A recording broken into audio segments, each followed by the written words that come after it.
Abra a palavra no Evangelho de Lucas. Quando nós abrimos a palavra de Deus, Deus fala conosco. O Espírito Santo, autor da palavra, fala ao nosso coração. E por isso os crentes em Jesus Cristo amam a palavra de Deus. Têm um apreço especial por ela. Reservam um tempo do seu dia para meditar na palavra e buscam na palavra a luz e a direção para todas as coisas da nossa jornada e da nossa caminhada. Evangelho de Lucas no capítulo 2, e é muito precioso este texto e estes textos iniciais do Evangelho de Lucas.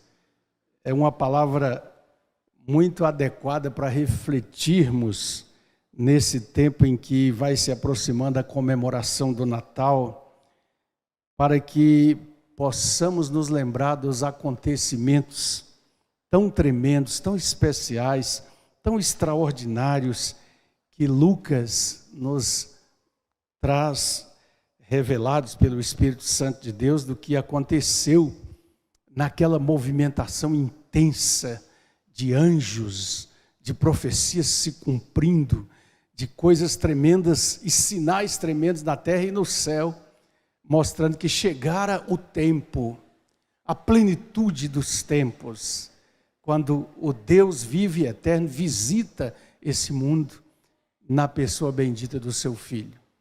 Mas eu gosto desse texto aqui, que traz alguns personagens que tinham uma grande expectativa. No capítulo 2, no versículo 36, Lucas nos informa a respeito de uma mulher chamada Ana. Nós conhecemos Ana do Antigo Testamento. Quem se lembra? A mãe de Samuel, que orou tão intensamente a Deus, né? Aqui temos uma outra Ana. E Lucas nos diz assim: havia uma profetisa chamada Ana, filha de Fanuel, da tribo de Aser.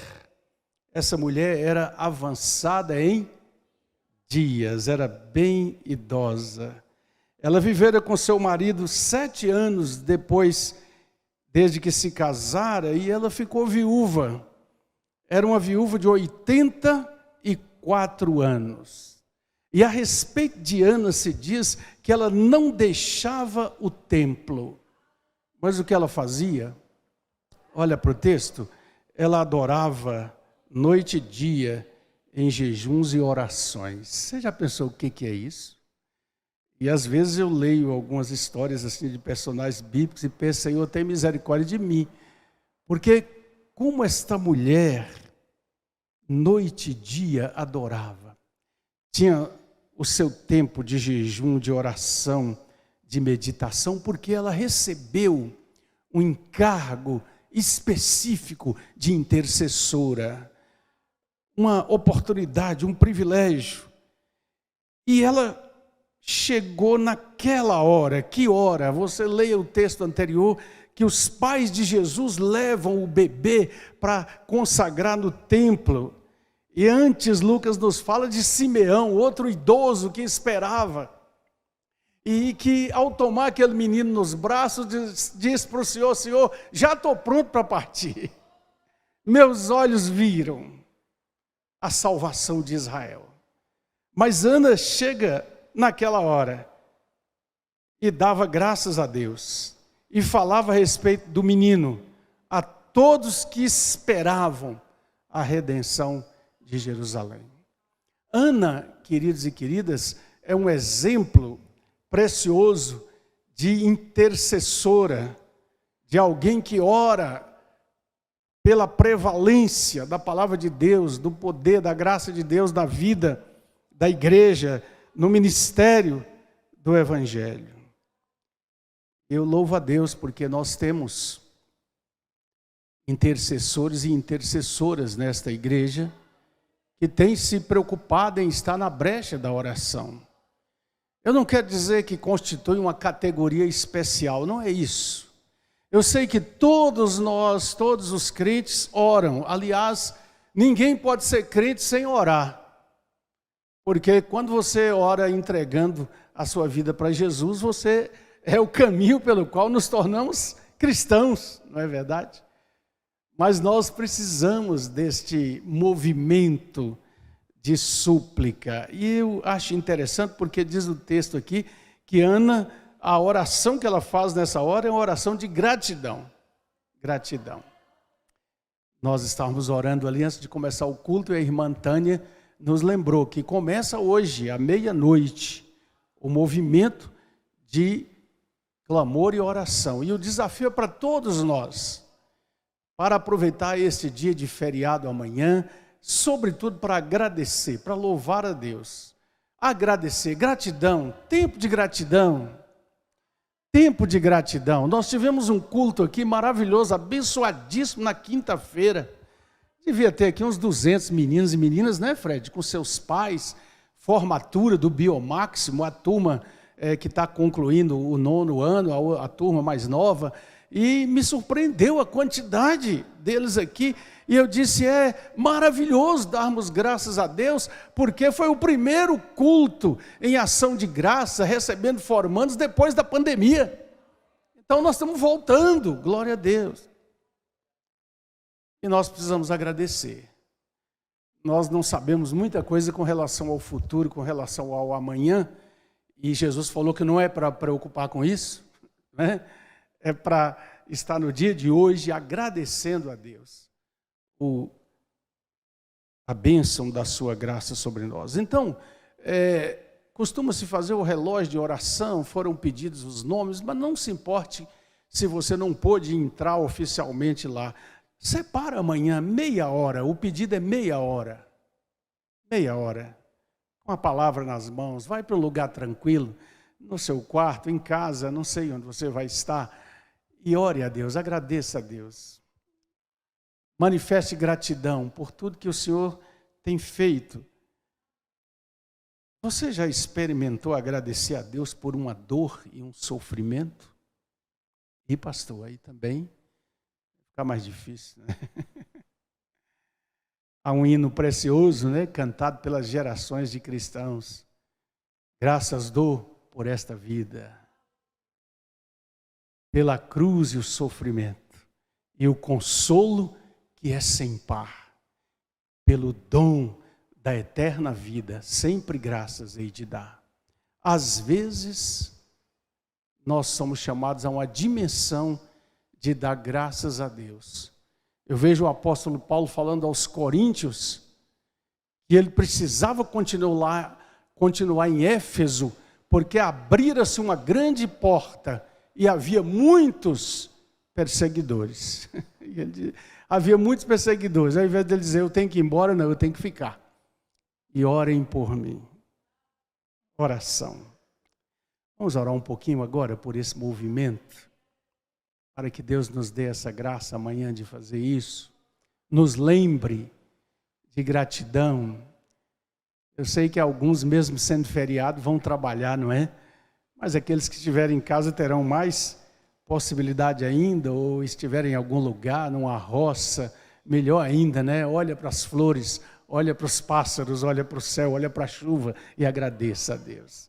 Hoje de manhã nós lemos com a família o Salmo 104. O Salmo 104 é uma descrição maravilhosa da criação, do mar, do homem saindo para o trabalho.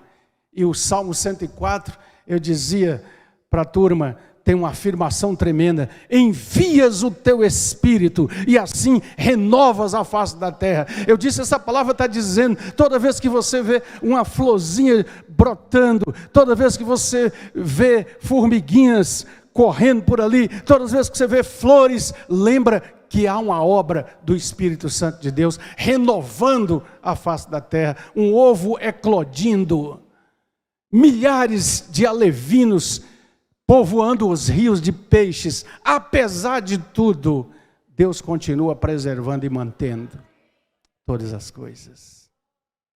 Se você puder ficar de joelhos comigo, vamos ter esse momento de gratidão. E você que por qualquer motivo físico, não possa ajoelhar, permaneça sentado, porque Deus sabe que seu coração está quebrantado, ajoelhado diante dele. Bendito Senhor, poderoso Deus, rogamos que o Senhor nos dê um coração agradecido. Eu preciso de um coração mais agradecido, Senhor.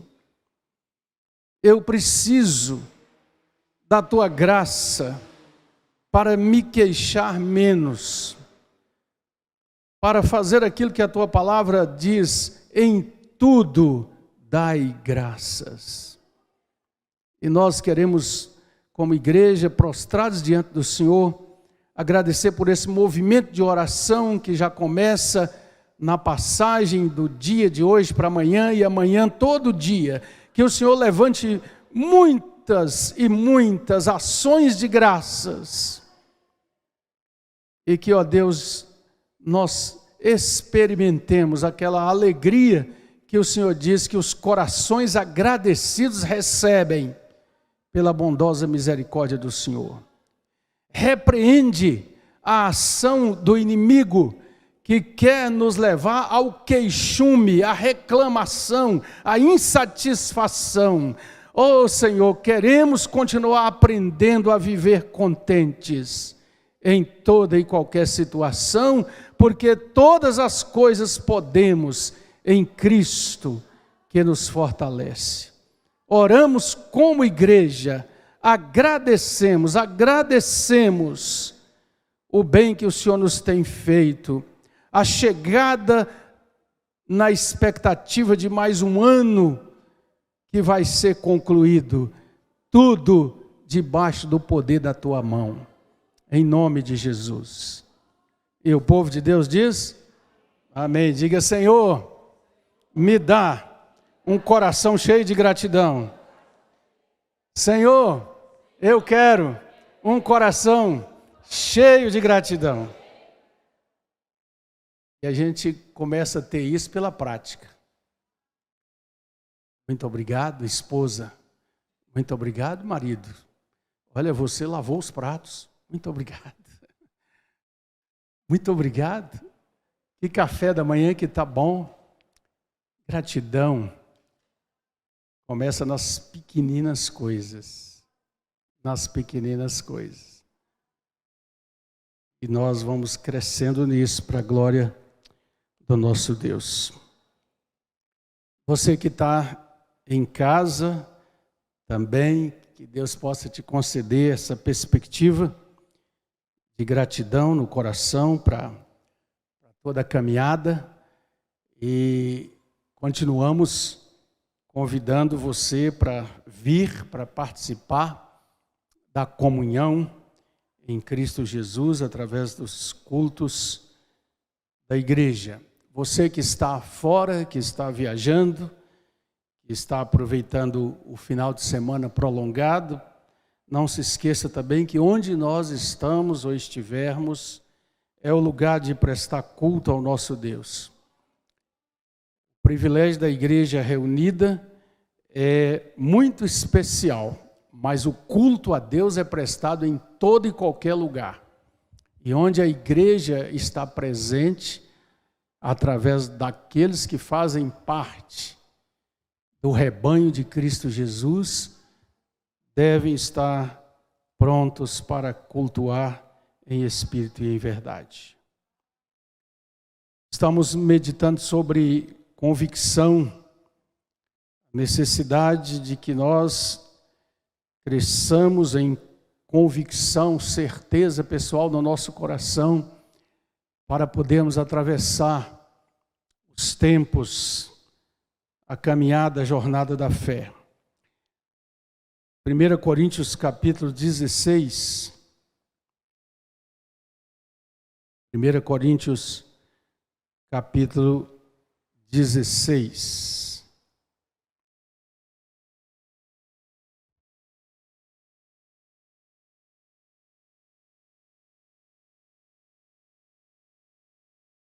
Vamos ler apenas um versículo, versículo 13. O apóstolo Paulo está terminando essa carta tão preciosa a essa igreja que ele tanto amava, apesar das coisas que aconteceram ali, que também entristeceram o coração do apóstolo, mas ele manifestava um amor muito especial, e essa carta, e a carta de 2 Coríntios, está cheia de exortações, de palavras de consolação, de um derramar de sinceridade e verdade do coração do apóstolo para com esses irmãos que estavam caminhando na fé, crescendo na fé. E eu vejo aqui uma exortação, uma advertência, um conselho, uma admoestação mesmo, que é muito preciosa para todos nós que queremos continuar firmes na nossa convicção em Cristo Jesus. Sede vigilantes, versículo 13, 1 Coríntios 16, versículo 13. Sede vigilantes, permanecei firmes na fé, portai-vos varonilmente, fortalecei-vos. E o verso 14. Vamos juntos? Todos os vossos atos sejam feitos com amor. Então vamos de novo, falando bem forte, bem bonito. Sede vigilantes, portai-vos varonilmente, fortalecei-vos, todos os vossos atos sejam feitos com amor. Com amor, todos os atos. Então ore mais uma vez, curva a sua cabeça e rogue a Deus uma palavra para o seu coração. Mais uma vez vamos à tua presença, Senhor, em clamor e oração, rogando que a palavra possa vir para consolar, para admoestar, para edificar, para confrontar, para conduzir-nos no caminho da justiça. E que o Senhor não permita que o inimigo da palavra seja eficaz em roubá-la do coração ou da mente. Que o Senhor nos dê atenção, grande atenção, para o que o Senhor quer nos falar. Nessa noite, com certeza, o Senhor quer dizer algo especial para cada um dos teus filhos, porque o Senhor nos trata na individualidade de cada pessoa que o Senhor criou e que é preciosa aos teus olhos. Pedimos-te assim, rogando também pelos que nos ouvem em casa e ouvirão essa mensagem através da gravação e da disseminação pela rede de internet. Que cada pessoa possa receber, através do teu Espírito, a palavra que edifica, no nome de Jesus. A igreja diz: amém. Sede firmes, inabaláveis e sempre abundantes na obra do Senhor, sabendo que no Senhor o vosso trabalho não é vão. Paulo disse isso no capítulo 15 de 1 Coríntios, lá concluindo esse capítulo maravilhoso sobre a ressurreição de Cristo. 1 Coríntios 15, 58. Sede firmes, inabaláveis, sempre abundantes na obra do Senhor, sabendo que no Senhor o vosso trabalho não é vão. E no capítulo 16, logo a seguir, o apóstolo reforça este conselho e traz para aquela igreja e para a igreja de Cristo, através de toda a história, esta admoestação, esta exortação. Ele está falando, amados e amadas, sobre vigilância, sobre firmeza, hombridade, força, mas termina tudo isso aplicando o que é central na vida cristã, o amor. E é maravilhoso o equilíbrio do ensino da palavra de Deus, porque nós sabemos que em Cristo a mensagem prevalecente, essencial, é de que jamais, em momento algum, possamos esquecer que somos uma comunidade que leva ao mundo o amor de Cristo, o amor de Deus. Eu gostaria de ser muito simples nessa noite, no sentido apenas de trazer estes conselhos que são importantes para mim, são importantes para você, são necessários para todo crente que quer manter firme a sua convicção em Jesus. Sede vigilantes. Vamos repetir? Sede vigilantes. Diga, vigilante. Vigilante. A ideia da palavra aqui no texto do Novo Testamento está ligada à questão da precaução, da cautela antecipada e da diligência, que é um cuidado ativo o tempo todo, no tempo que nós estamos vivendo. Há uma frase que eu já disse aqui em outras ocasiões, que eu ouvi de um pregador, me parece que da Guatemala, e que eu achei muito interessante. Ele disse: o segredo da vida é o entendimento espiritual. Vamos repetir?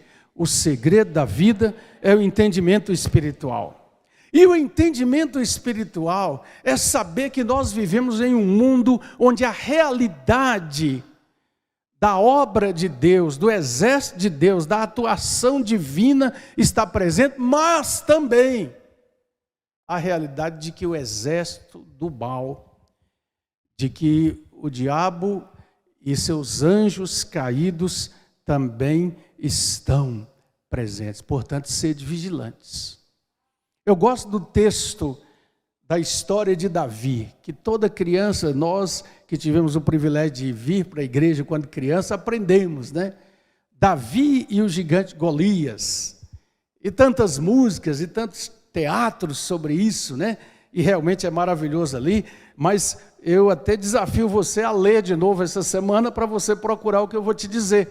Você vai perceber lá naquela narrativa que, embora Golias estivesse diante de Davi, falando o tempo todo, você vem a mim com essa funda, essa tiradeira aí com as pedrinhas, você não está vendo a minha espada, o meu poder? E realmente Golias estava ali desafiando o exército de Saul, chamando alguém para brigar com ele, e todo mundo amedrontado. Era um homem de altura absurda, armado, e Davi vai se aproximando, e Davi diz uma palavra para Golias: você não está desafiando a mim, você está desafiando o Deus dos exércitos, e é em nome dele que eu estou indo contra você. E naquela hora, você verifique o texto lá depois, diz o texto que Golias amaldiçoou Davi pelos seus deuses. Entendeu?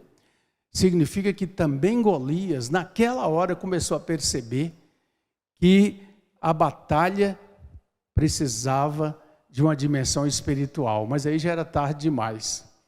E também porque os seus deuses, nós sabemos, não são deuses para contender com o Deus vivo, em nome de quem Davi foi contra ele. Jesus fala dessa vigilância em Mateus 24. Jesus diz, Mateus 24, 42, vigiai e orai, porque vocês não sabem nem o dia nem a hora. Assim como os ouvintes de Jesus do primeiro século não sabiam, nós também não sabemos.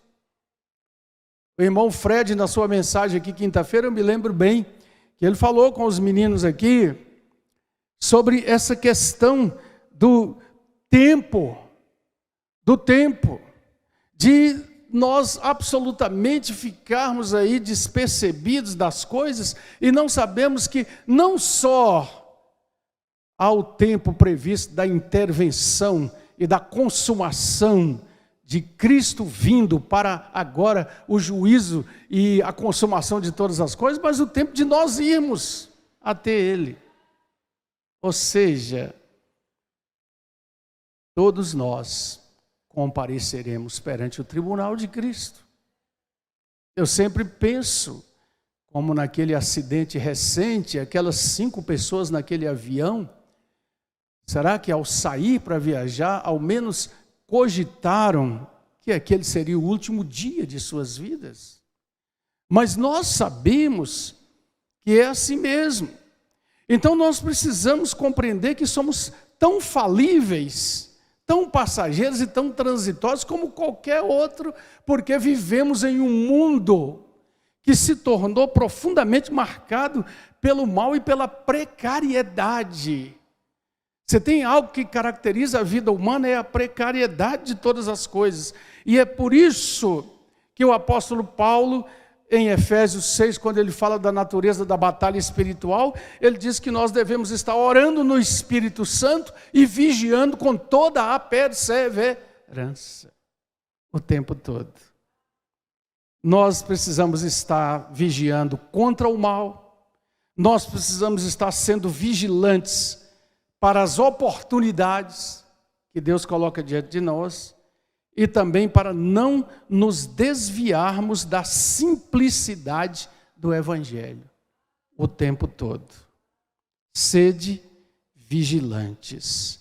É a primeira das orientações, o primeiro dos conselhos que a palavra de Deus nos faz. Nós precisamos pedir a Deus, todas as vezes que nós estamos diante do que está acontecendo no mundo, nós precisamos pedir sabedoria e discernimento do Espírito Santo para compreendermos o tempo que nós estamos vivendo. A segunda exortação que ele faz é permanecei firmes na fé. Vamos lá? Permanecer firmes na fé. Mais uma vez, gente.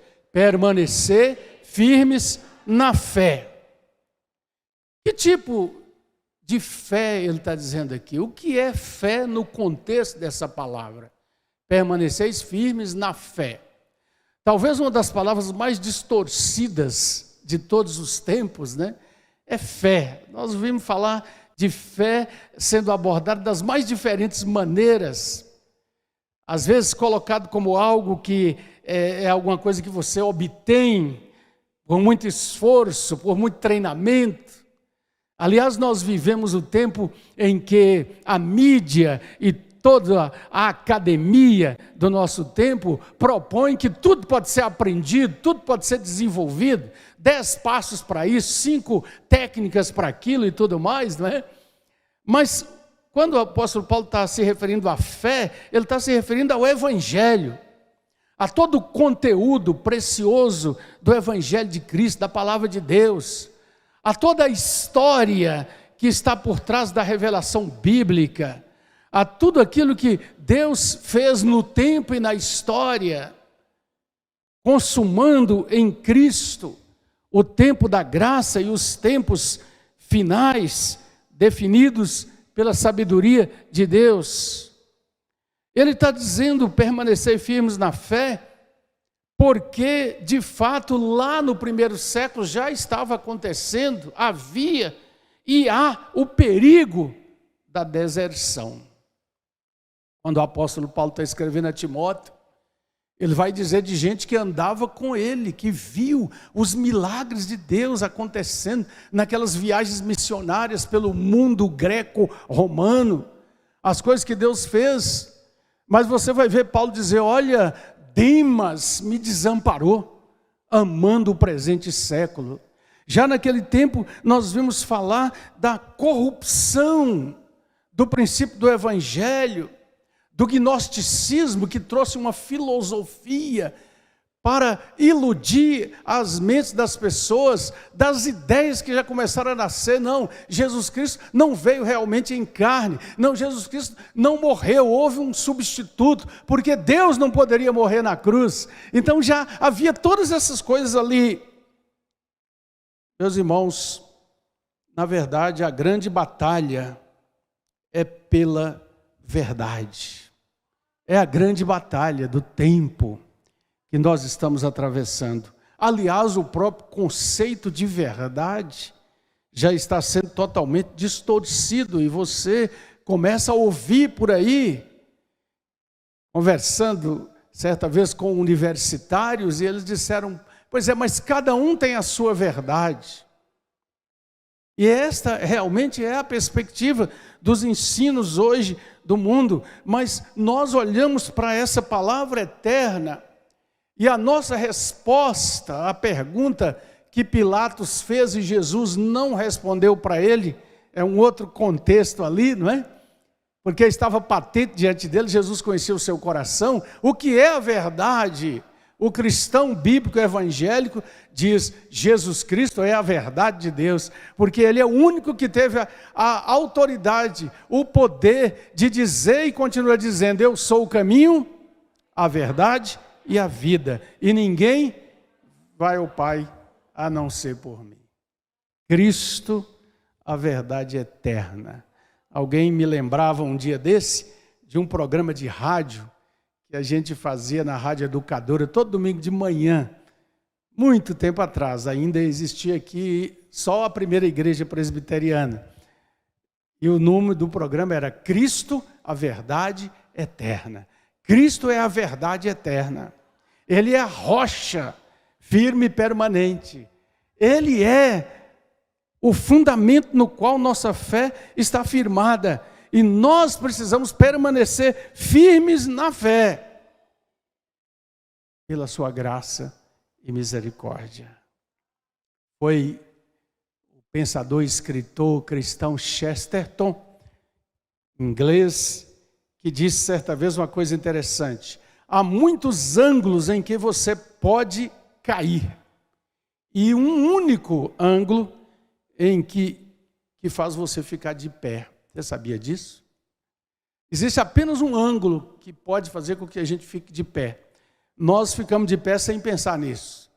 Mas qualquer diferença pode fazer você cair. Quem já passou por labirintite sabe o que é isso. Não é verdade? Então, trazendo essa verdade para o Evangelho, é o entendimento que nós precisamos ter, que o ângulo que nos mantém de pé é a verdade de Deus, em todo o tempo, em toda a vida. Estava conversando com o meu filho Stanley, que trabalha nessa área, e tenho procurado às vezes ouvir algumas pessoas sobre tudo isso que está sendo prometido aí com relação à tecnologia de 5G nos celulares e na internet.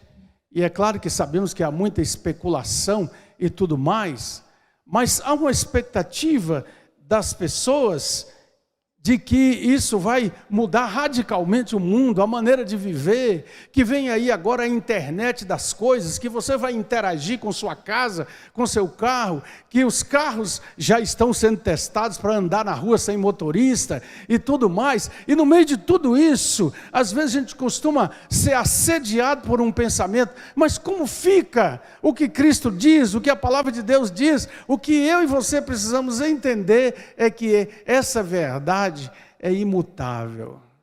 E o Senhor já disse que passará até mesmo o céu e a terra, mas as minhas palavras não passarão. Creia nisso, firme-se nisso. É o que pode nos manter seguros. Nós precisamos continuar exercendo a fé e praticando o exercício espiritual na nossa vida. É importante, pastor, saber o que está acontecendo? Sim, pode ser que seja uma ferramenta, um instrumento que você precisa no seu trabalho, na dinâmica da sua vida, mas o maior problema e a coisa para a qual nós precisamos ser vigilantes é que, de alguma maneira, nós não podemos esquecer que há uma mente por trás do sistema mundo que quer, de alguma maneira, trazer confusão e engano. E a palavra nos adverte que ele foi mentiroso desde o princípio. E, portanto, nós precisamos ser vigilantes o tempo todo. Eu gosto do nosso antigo hino, né? Que é antigo e sempre novo, e nós não vamos deixar de cantar. Somente ponho a minha fé na graça excelsa de Jesus, no sacrifício remidor, no sangue do bom Redentor. A verdade da cruz permanecerá, e o que Deus colocou e a sua palavra jamais passarão. Diga, sede vigilantes, permanecei firmes na fé, portai-vos varonilmente. Portai-vos varonilmente. Sabe o que Paulo está dizendo aqui? Sejam homens e sejam mulheres firmes. Está falando sobre varonilidade, sobre uma natureza de caráter, de altivez em Cristo. Não é a altivez do orgulho e da presunção, mas é o valor da coragem de permanecer firmes em Cristo. Eu olho para José, lá no Antigo Testamento, convidado a se portar varonilmente em nome do Senhor, numa cultura estranha. Ser um homem de Deus na casa de Potifar, não caindo na sedução daquela mulher, ser um homem de Deus na prisão, não deixando de cuidar dos seus companheiros, ser um homem de Deus no palácio de Faraó. Pedro e João, e esse texto me emociona ao ler em Atos dos Apóstolos, porque Pedro, que estava escondendo no quintal do sumo sacerdote, com medo de uma criada que várias vezes falou com ele, você também é desse grupo aí. Ó, o sotaque seu aí denuncia que você é da Galileia. E Pedro com medo, mas depois da experiência, do olhar de Jesus, do cantar do galo, do choro amargo, do arrependimento, da oportunidade que Jesus dá a ele no mar da Galileia, naquela pesca maravilhosa, agora Pedro e João estão diante do sinédrio, das autoridades religiosas, dizendo, parem de falar no nome desse homem, vocês vão ser presos, vocês vão ser torturados. Pedro e João, varonilmente diz, nós não podemos deixar de falar das coisas que vimos e ouvimos. Importa mais obedecer a Deus do que aos homens. Isto é varonilidade. Nós não podemos, meus queridos irmãos e irmãs ouvintes, o crente não pode viver numa eterna infância. O crente, quando se converte, principalmente, eu sei que podemos ter várias histórias dessa aqui, né? Que você veio a Cristo depois de um certo tempo e vive um momento de infância mesmo, de encantamento com Jesus, da alegria de Cristo, mas não pode permanecer na infância, tem que crescer, tem que amadurecer. E o apóstolo Paulo usa essa linguagem, né? Olha, eu não estou podendo dar para vocês alimentos sólidos, só leite, mas tem que deixar o leite, tem que aprofundar, tem que conhecer mais profundamente a vida de oração, de comunhão com Deus, de deixar os rudimentos e crescer em Cristo Jesus. Nós precisamos rogar a Deus este tipo de maturidade. Nós precisamos nos perguntar o que vem por aí diante de nós. Nós estamos vendo no mundo inteiro e no Brasil chegando intensamente o patrulhamento ideológico. Conversava com uma médica que deixou as suas aulas na universidade, onde ela era concursada, porque já não aguentava mais ter de vigiar tudo que fala, porque não pode ferir esse grupo, nem aquele outro, nem aquele outro. Então nós somos chamados a tomar um partido, ou vamos dizer o que a palavra de Deus diz que é verdade, ou vamos, em nome de não ferir nenhuma suscetibilidade, dizer que a verdade não é bem assim, que ela pode ser esticada para aqui e para ali. E nós sabemos que não pode. Claro que amamos todas as pessoas e queremos o melhor para elas, tanto que o que mais precisamos desejar para o outro ser humano é que ele conheça a Jesus. Somos devedores em compartilhar o Evangelho. Da mesma maneira que nós o recebemos, o apóstolo Paulo nos lembra isso, mas nós precisamos ser valorosos. Portai-vos varonilmente. Provérbios diz que é melhor a repreensão franca do que o amor escondido, né? Quantas vezes nós estamos nos calando quando precisamos dizer, olha, o que a palavra de Deus diz é isso. E todo o critério da verdade encontra amparo e base apenas naquilo que é a realidade de Deus. Diga: sede vigilantes, permanecei firmes na fé, portai-vos varonilmente, fortalecei-vos. Fortalecei-vos. O que você está fazendo para ficar mais forte? Qual a receita? Está cheio de receita por aí, né? Ficar mais forte não é ficar mais gordo, né? Não vamos confundir. Mas talvez nós nunca vimos um tempo na face da terra de tanta proposta, de dietas, disso, daquilo, daquilo outro, né? Das coisas que a gente pode ou não pode comer, daquilo que vai fazer você ser mais forte, ter a resistência melhor. Nunca se falou tanto no sistema imunológico, né? Ajude o sistema imunológico. E é verdade, viu, meninas e meninos? Tem que comer legumes, frutas, verduras. Nós sabemos que é um caminho natural. Sempre nessas coisas a virtude está no meio, né? No equilíbrio. Como dizia minha saudosa mamãe, nem tanto ao céu, nem tanto à terra. Fortalecei-vos, o apóstolo está dizendo aqui, não é trazendo uma receita e dizendo que precisamos desse fortalecimento, porque não é o assunto com o qual ele está lidando, mas ele está lidando aqui com o crescimento e a maturidade espiritual. Fortalecei-vos em Cristo, na palavra de Deus, na comunhão com Deus. Em Efésios 3,16, o apóstolo Paulo faz uma oração pelos efésios. Eu disse aqui na quinta-feira de manhã para as irmãs intercessoras, um exercício bom que nós todos devemos fazer é procurar na Bíblia e ler, escrever até as orações dos apóstolos, das mulheres da Bíblia e as orações de Jesus, e aí a gente aprende a orar.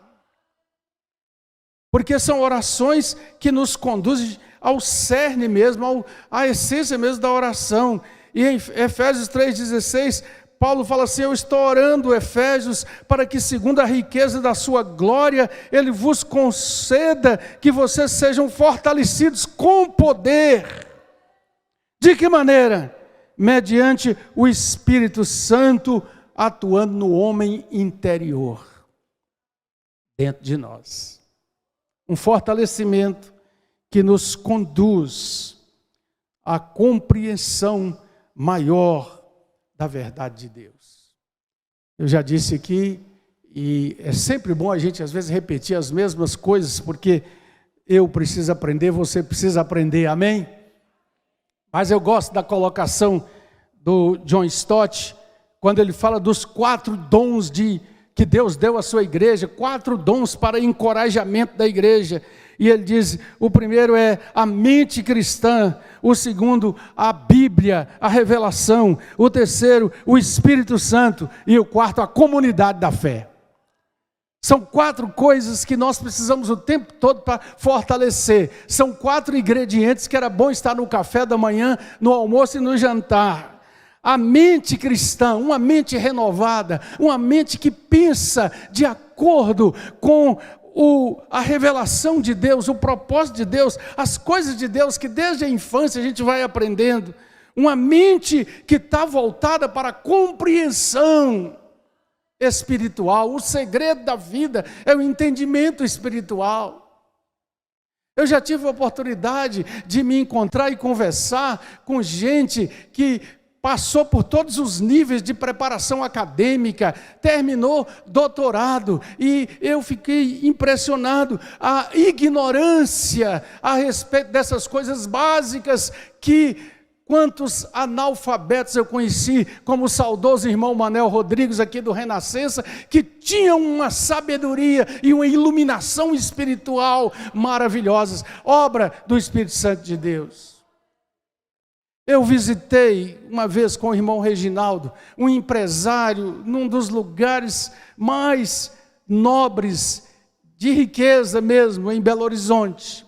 E esse homem, numa crise desesperadora, a esposa já tinha saído de casa, os filhos espalhados, dinheiro abundante na conta, mas um dia ele contou para nós que naquele desespero, naquela aflição, lá em Belo Horizonte, parou o carro porque ouviu uma igreja cantando, e é por isso que a gente precisa cantar, e cantar forte, e celebrar com alegria nos nossos cultos. E ele desceu, foi ouvir, aproximou de alguém e conheceu a Jesus. E ele disse literalmente isso assim: eu fiquei a me perguntar depois que ele foi discipulado, como é que eu com 45 anos de idade, um empresário de sucesso, não sabia destas coisas. Jesus, no momento arrebatador, ele diz: eu te dou graças, ó Pai, Senhor dos céus e da terra, porque ocultaste estas coisas aos sábios, grandes, entendidos do mundo, e as revelaste aos pequeninos. Os pequeninos veem, os pequeninos experimentam essa intimidade, os pequeninos que dizem: Senhor, eu não sei, ensina-me. Os pequeninos que pedem o colo do Pai, e nele são fortalecidos. Fortalecei-vos. Uma mente cristã, a palavra de Deus, o Espírito Santo, a comunidade da igreja. Uma mente, uma palavra, uma escola e um professor. A escola, a igreja, o professor, o Espírito Santo, o livro didático, a palavra de Deus, e uma mente iluminada para entender. Meus irmãos e irmãs, o meu coração dói muitas vezes. Eu sei que não é suficiente isso, a gente precisa fazer um pouco mais do que só deixar o coração doer, não é? Mas quando eu venho para as nossas reuniões aqui e passo pelos locais da cidade e vejo as mesas dos bares abarrotadas de gente. Às vezes, numa mesa, já tem mais de 50 garrafas. E entra semana e sai semana. Fiquei surpreso lá perto de casa hoje à tardinha, porque eu falei, eu não pensei que abria domingo também. Agora não é mais de sexta a domingo, nem de segunda, é de segunda a segunda. E as pessoas estão ali buscando um momento de alegria, uma possibilidade de sentido na vida. Fortalecei-vos. Se nós não fortalecermos a nossa comunhão e convicção em Deus, nós vamos também falhar e vamos caminhar de maneira derrotada. Nós precisamos compreender essa verdade. Então repita comigo: sede vigilantes, firmes na fé, portai-vos varonilmente, fortalecei-vos. Mas o verso 14 diz que tudo isso, todos os vossos atos sejam feitos com amor, ou em amor. Nós precisamos uns dos outros. Nós, como disse um escritor cristão, quando já deixamos de ser crianças e começamos a perceber bem o mundo à nossa volta, nós descobrimos a solidão. E aí é triste aquele e aquela criança que não encontra uma família que a ampara. Gente que preenche a solidão. Gente que nos ensina a ser gente. Jesus, o Filho de Deus, nos ensina o tempo todo, mas ele vivencia isso o tempo todo. É maravilhoso ver Jesus andando, entrando nas casas, conversando com as pessoas, no mercado, na beira-mar, na beira do poço, na praça da cidade. Sempre com amor e bondade.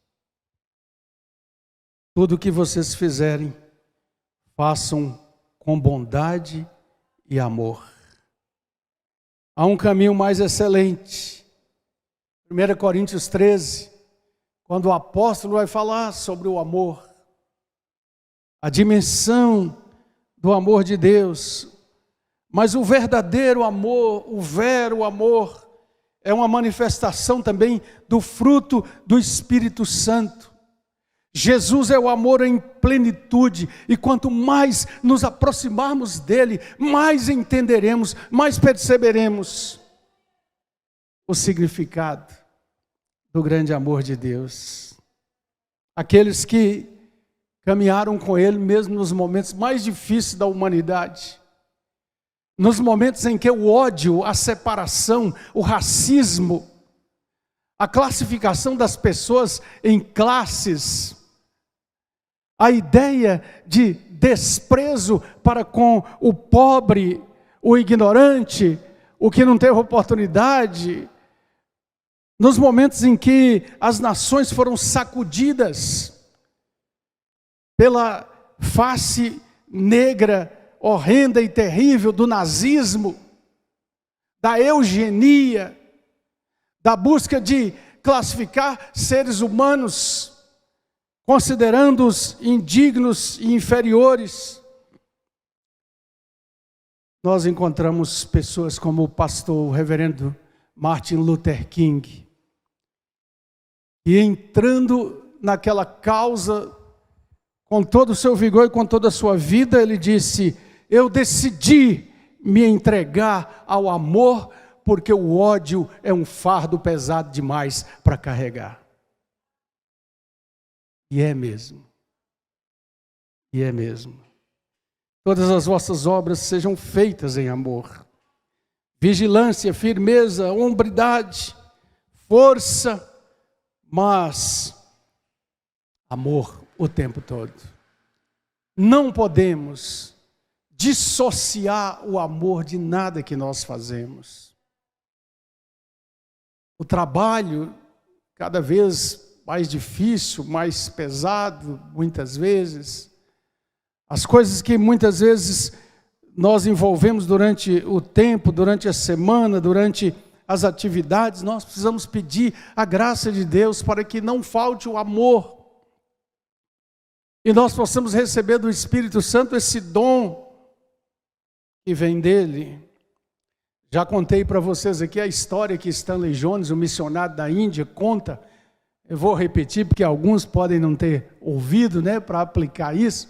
E eu acho muito bonito isso, porque Stanley Jones estava pregando na Índia e diz que um daqueles indianos bem altão, forte, se converteu, e foi um toque assim tão precioso do evangelho no coração dele, que em lágrimas ele se entregou a Jesus.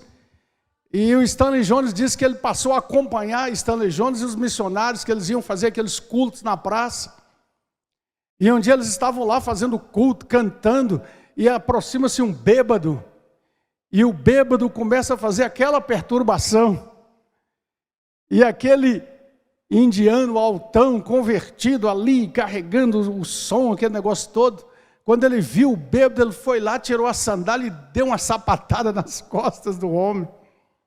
Quando o missionário Stanley Jones viu, não pôde, porque ele já tinha consumado, nem viu como ele foi fazer aquilo. E o chamou, interviu ali e tal, e falou: não é assim, querido, Jesus vai te mostrar. E aí no outro dia ele veio contar para o missionário que ele sonhou de noite, teve um sonho. E no sonho, alguém se aproximou dele, que ele identificou como Jesus, com um manto muito bonito, o rosto luminoso, mas que passou por ele no sonho e deixou cair o manto. E nas costas de Jesus ele viu a marca da sapatada. Ele disse para o missionário: Jesus já me ensinou que não é assim. Que não é esse o caminho. Todos os vossos atos sejam feitos em amor. Nós precisamos compreender essa verdade em todo o nosso andar, em todo o nosso fazer. O nosso coração é tão distorcido e tão tendente ao mal, queridos irmãos e irmãs, que a gente pode até estar fazendo uma obra na igreja. Podemos até estar envolvendo-nos em dizer, eu estou trabalhando pelo reino de Deus, eu estou querendo usar meus dons aqui na equipe musical, na feira missionária, no bazar que vai vir aí, não é? Com as crianças, com os ensaios, mas se nós fizermos sem amor, de nada adianta. Porque está escrito na palavra, 1 Coríntios 13, ainda que eu fale a língua dos homens e dos anjos, não tiver amor, nada serei. O apóstolo Paulo diz isso com muita clareza. Nós temos que pedir o tempo todo a Deus. E eu fico a pensar, se também, eu não vejo outra resposta senão que tudo está incluído. A maneira como eu e você tratamos o cliente lá na loja, lá no consultório, lá no escritório, lá no trabalho. Todos os vossos atos, e dentro de casa, e com os pais e mães, e irmãos e irmãs, e esposos e esposas, todos os vossos atos sejam feitos em amor. A gente fica um pouco envergonhado, não sei quanto a vocês, mas eu fico. Comigo mesmo, para perguntar constantemente a Deus, Senhor, me ensina, me ajuda. Porque tantas vezes nós perdemos a paciência tão rapidamente. Nós deixamos de considerar o outro. Nós nos colocamos como aquele e aquela que sabe tudo. Precisamos muito da graça de Deus para o entendimento dessas coisas. Talvez muitos conflitos entre pais e filhos seriam amenizados se tão somente pais aprenderem a deixar os filhos exercitarem os seus dons, os seus talentos, deixar o filho fazer alguma coisa que não está sendo feita da maneira que você sempre fez, e talvez vamos ser surpreendidos. O cristão que está vigilante e permanecendo firme, procura o tempo todo que o amor seja aquele padrão ao qual nós estamos procurando nos conformar o tempo todo. Diga, sede vigilantes, permanecei firmes na fé, portai-vos varonilmente, fortalecei-vos, e todos os vossos atos sejam feitos em amor. Que Deus tenha misericórdia de nós. Que nós aprendamos isso em espírito e em verdade. Que o Senhor nos ajude, porque nós não sabemos o que nos espera na semana que vai começar na terça, né? Amanhã tem descanso, mas terça começa cedo, né? Acho que uma coisa boa que eu tenho procurado fazer, e pela graça e misericórdia de Deus, é antes de sair de casa para qualquer coisa, você pedir a Deus, rogar mesmo especificamente, e possamos ser esses instrumentos, né, de algo bom. A sociedade está muito cheia de ódio, as pessoas estão apressadas, estão sobrecarregadas. A gente está vendo por uma coisinha de nada as brigas de trânsito, a pessoa buzina sobre você, não é? Intensamente. Ou é você que está buzinando sobre o outro? Deus me ensinou uma coisa muito importante e um aprendizado que eu com essa questão de trânsito, sabe? Tem frases que a gente precisa prestar atenção nelas. E num devocionário essa semana eu vi essa frase: tudo que você faz pode ser importante, mas nem tudo tem a mesma importância. Pegou? Tudo que você faz pode ser importante, mas nem tudo tem a mesma importância. É simples, não é? A criança é muito mais importante do que o risco que ela fez no carro. O carro é importante, manter bem, limpinho, mas você sabe o que eu estou dizendo. Quantas vezes ficamos irados? Esse copo quebrou. Menino, por que você é desatento? Aí começamos uma briga. Todos os vossos atos sejam feitos em amor. Você sabe que eu não estou pregando aqui a indolência, o laissez-faire, o deixar acontecer tudo, não. Não é isso.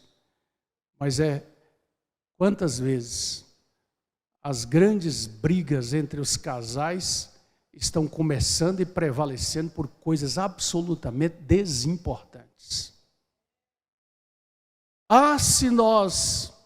Será que seria bom, gente, a gente saber o dia da nossa morte? Você queria saber? De jeito nenhum, né? O salmista lá do Salmo 36 me parece que pediu a Deus: faze-me saber, Senhor, a soma dos meus dias. Não. Mas se a gente soubesse, tipo assim, dentro de 10 dias você vai partir, eu penso que esses 10 dias iam ser vividos assim, bem diferente. O pior é que nós sabemos que pode ser a qualquer tempo, a qualquer momento. Pastor, o que é isso? Não estou querendo ser mórbido, não, viu? Estou querendo só chamar a sua atenção, biblicamente, a nossa atenção, sobre a dimensão daquilo que nós fazemos todos os dias, todo o tempo.